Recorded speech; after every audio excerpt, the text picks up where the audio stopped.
So my name is Jørgen Dreyer, and I'll be speaking in English. I've been here at this forum a few times before, and it's my experience that it works best in English, because I am a Danish and I unfortunately do not speak Swedish. I hope you are now filled with energy after the rap you had and also the sun you had today. I'll be talking also about a biotech company called Saniona. And when we are in this business, it's not so much about price earnings, it's more about, well, what we're doing right now and hope for the future. So in biotech, you really need to consider what is actually in the company today. And it's usually a platform, or it could be several platforms. It can be an asset in the company or more assets.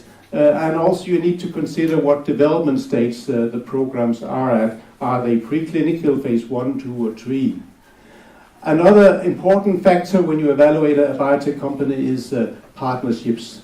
And I can say that there are several companies at the Aktietorget where we are listed that have a relatively narrow platform and very few partnerships. But I think Saniona sticks out quite significantly in being a quite mature biotech company. We have a broad research platform and we have several program families.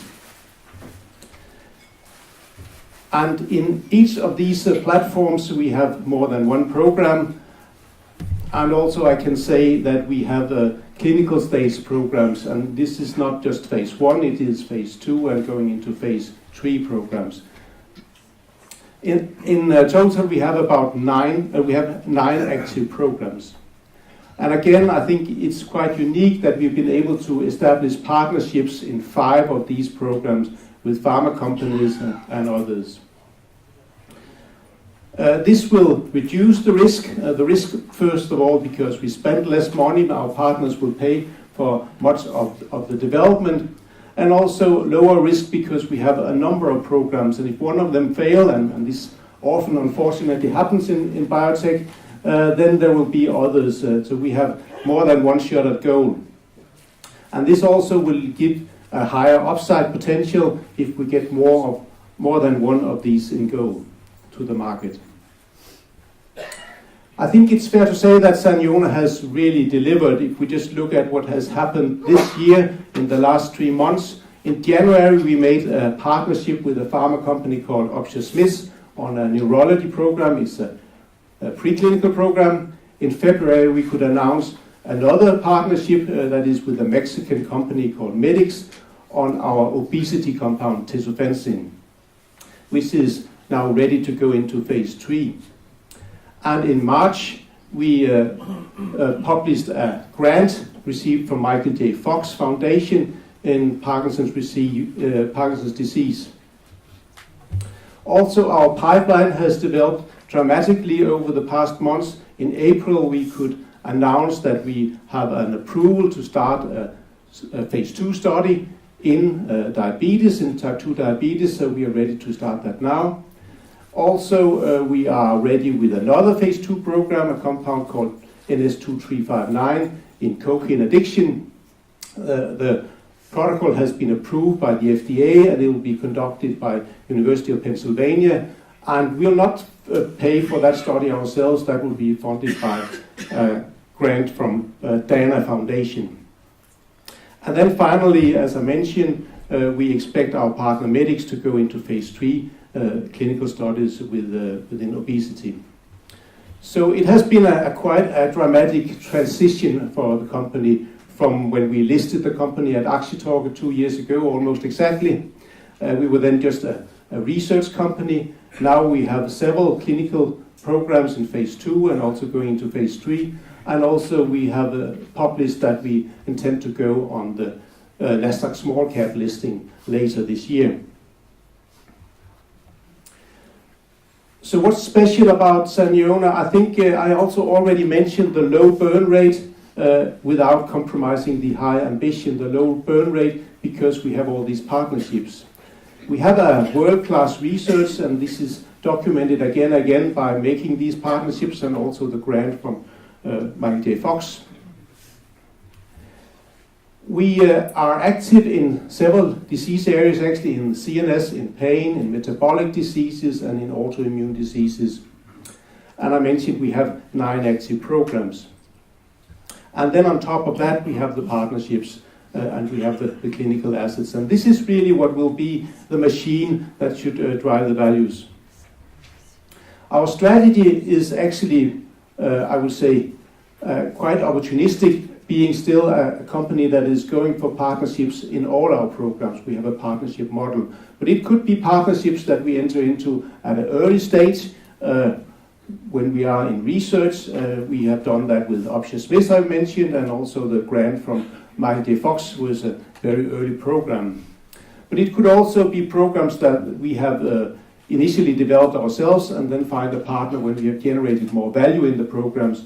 And that is the example of that is Medics and also the program we are pursuing with the University of Penn with the cocaine addiction. And then finally we have a strategy of spinning out assets out of the company.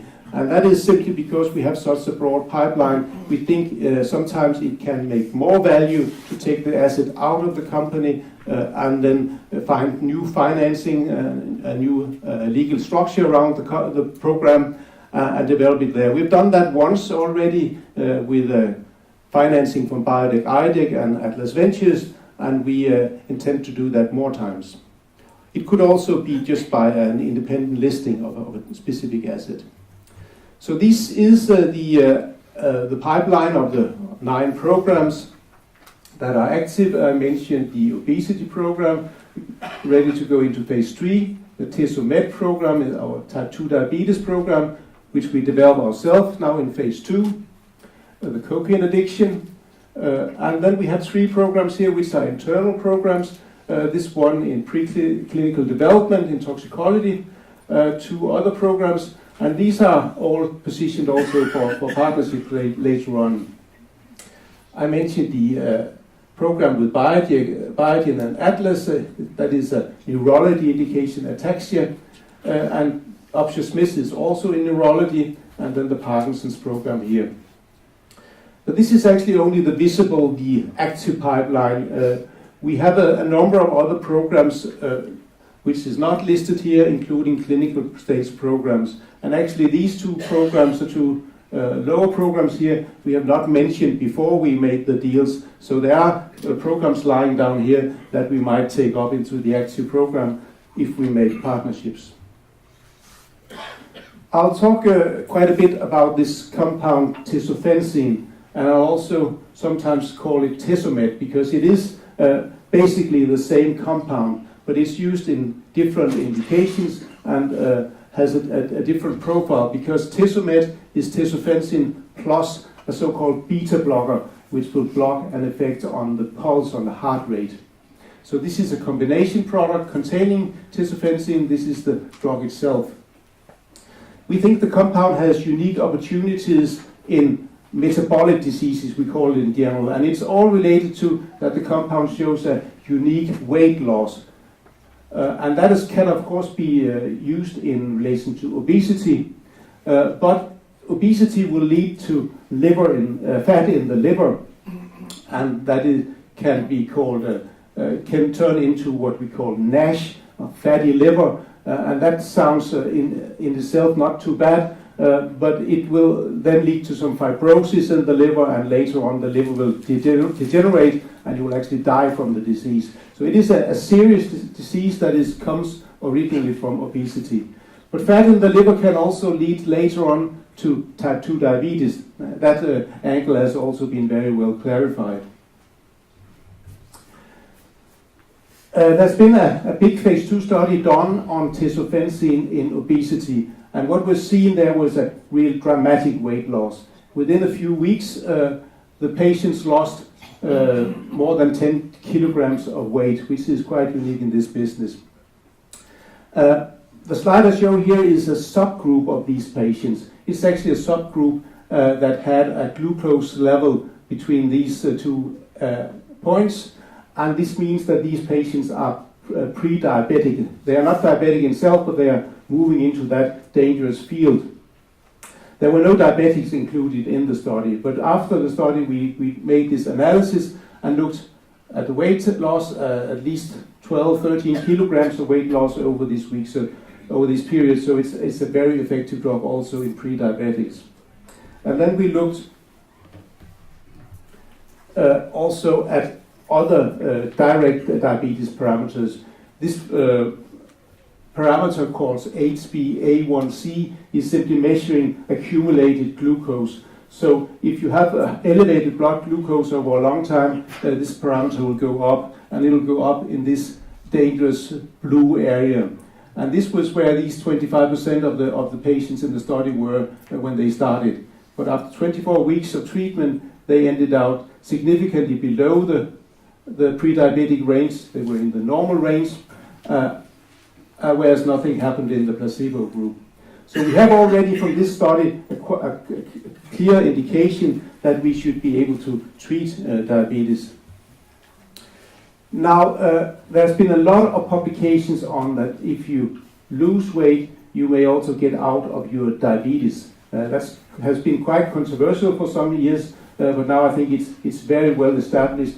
If you get an operation where you lose weight after that, you will go out of diabetes by a very high chance, and you will stay out of diabetes. Also, if you lose weight in other ways, this is what happens.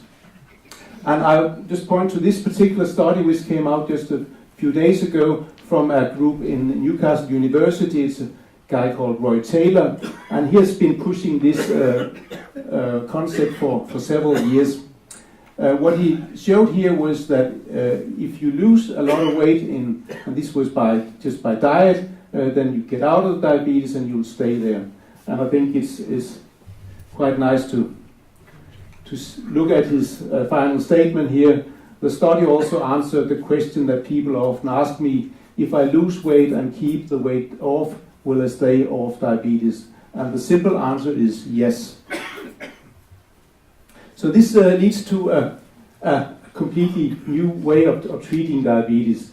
Of course, in principle, this can also be treated by drugs, but you need a drug that will really deliver a lot of weight loss. And there's very few, and tesofensine is clearly one of them. But there is another compound called Saftian, or a company called Saftian that delivers a compound called beluranib, and this compound also gives a very big weight loss. But it's a dangerous drug. There's been deaths in the clinical studies and a lot of other findings. So I don't think that the likelihood that this will reach the market is that high. But what was seen with that drug in the study in diabetes was that it gave 13% weight loss and a very big decrease in this HbA1c. So I think it should be possible with drug treatment to get into that area. And this is also what the analysts are telling us, that the weight-reducing therapy will increase the value of type 2 diabetes market dramatically over the next 10 years. And also there's actually some figures on that.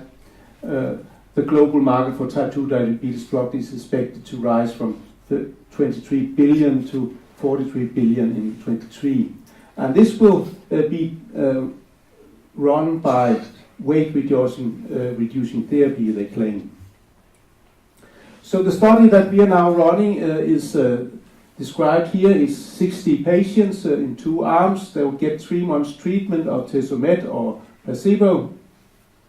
The primary endpoint is to demonstrate that we can blunt the heart rate effect of tesofensine with in this product, and also secondary endpoints, and the most important for us is that we can actually show an efficacy to some extent in diabetes on glycemic endpoints. This is this parameter I talked about before, but also weight loss and liver fat we are measuring in the study.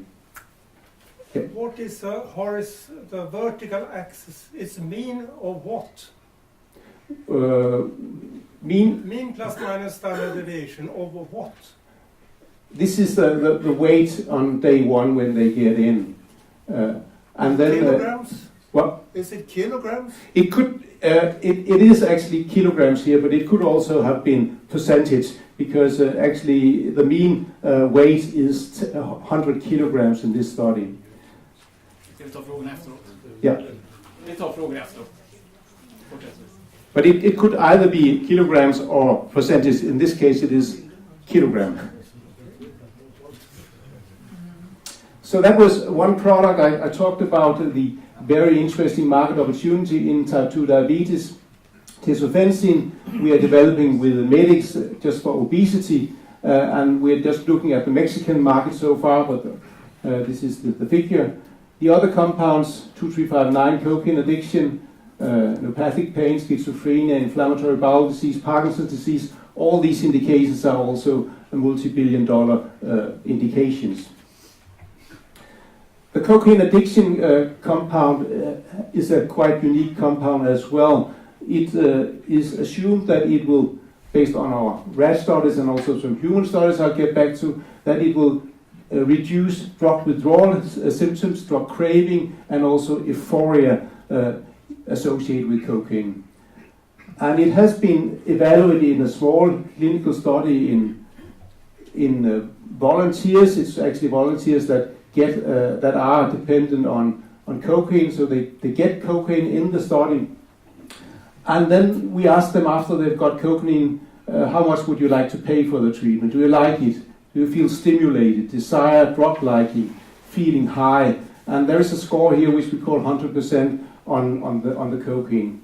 But if the patients had been treated with this particular compound the day before, then the score is much lower. They don't like the drug, they don't want to pay for it, and so on. So we have an indication here already from this small phase 1 study that it should reduce the cocaine addiction. And I think very importantly also we saw that it could reduce the cocaine's effect on the heart rate, which is actually a very dangerous thing. You can see here heart rate is up to 125 or so on this small dose of cocaine. And this is actually what patients die for, this cardiac effect, both blood pressure and heart rate go down. So we can actually protect against that with our drug.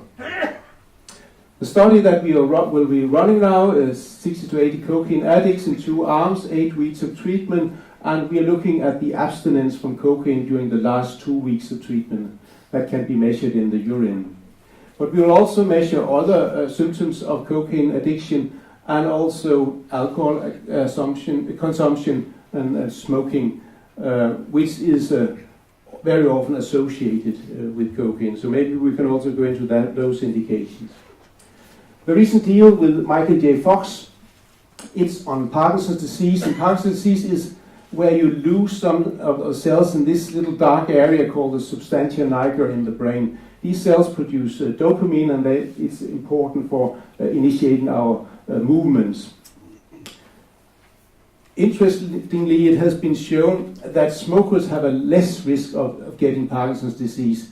So nicotine will actually protect the dopaminergic neurons, and it will also increase the release of dopamine. So it both have a symptomatic effect and also potentially a disease-modifying effect to smoke. Of course, there are many other things that is bad about both smoking, of course, but also of nicotine. Nicotine works on many other things that is very harmful to your body. So we need to make a compound that will work on just one subtype of nicotine receptors that are present just here.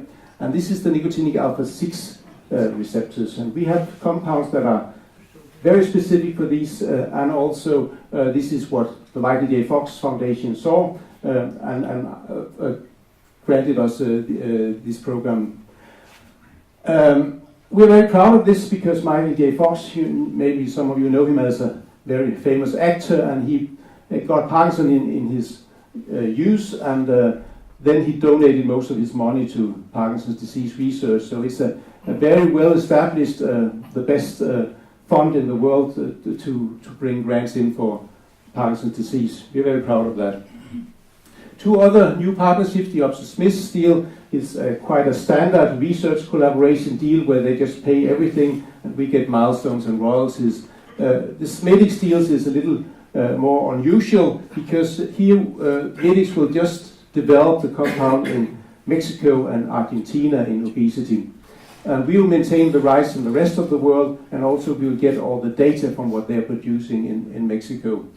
And they're paying for all the studies. We also have some existing partnerships, and we've talked about those before, so I'll go very briefly. It's this spin-out company, Ataxion, based on one of our programs.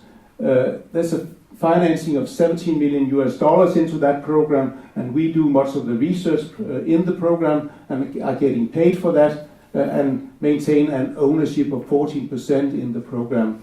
The idea is that Biogen, this big pharma company, should buy out the program when it is in phase 1 development. I mentioned the collaboration with Penn University, where they'll do the phase 2 studies in cocaine addiction, and that's all based on public funding. Again, we don't need to pay, but we retain all the rights to the compound. So Thomas Feldhus, who I think many of you have met, made this slide a few weeks ago, where he tried to illustrate how we can run so many programs in such a small company and with so little money. And he talks about that either we finance or the partner finances, either we have the rights or the partner have the rights. So we have several programs of different types here. Some we are financing ourselves. Part of the way, then they should go into this box where we get a partnership and they will finance it further on. We have a couple of programs already here. Then there's a box called a free ride, where we both maintain the rights and don't pay. So that's a really nice thing about these two programs that I talked about, the nicotine and the cocaine addiction.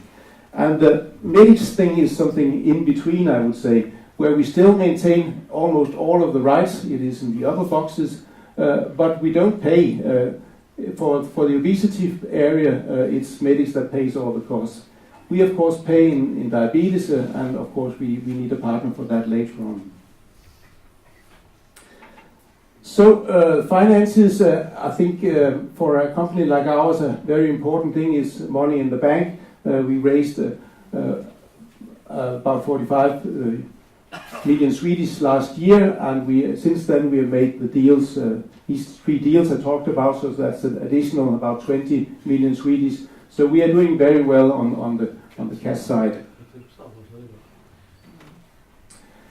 Also, we have been very satisfied with the development in our share price from 5 when we went public, now to about 25, actually 26 today. I made this slide on Friday, and there's about 10% increase today in our share price. So our market cap is north of 500 million Swedish, and there's quite a big volume trading in this year. Today more than 10 million Swedish. We are followed by a number of different analysts here in Sweden, and today actually a new Danish analyst came on into the play, and I think this is probably some reason why we went up 10% today. But these analysts clearly also likes our share. I'll just finish by repeating that we are transforming now into being a clinical stage company. We will enter phase 2 in diabetes, in cocaine addiction, into phase 3 with obesity, and we have also a preclinical development program that might get into the clinic this year. We have a world-class research team, and based on this we have been able to partner several programs and had this very strong news flow the first 3 months of this year. But we think that will continue over the next months. Many future potential inflection points based on all these programs, and also the thing that we will be moving the company towards Nasdaq small cap. So just a picture of the people involved. Claus Brastrup was CEO of a major Danish global pharma company called Lundbeck. Anker Lundemose has been CEO of several companies now on mission therapeutics, and he has also founded several companies. There are 2 Swedes, Leif Andersen, a communication expert. He had his own company here in Sweden, and then recently also Carl-Johan Sundberg came to. He's from Karolinska and also in Karolinska Development Board. And then Thomas Feldhus and myself here. Thomas has also been in biotech and at Novo Nordisk, raised a lot of money to his previous company, more than 1 billion Swedish. I have been heading a research organization in a Danish company called Neurosearch for more than 20 years and have worked with more than 20 pharma collaborations in the past. Thank you very much.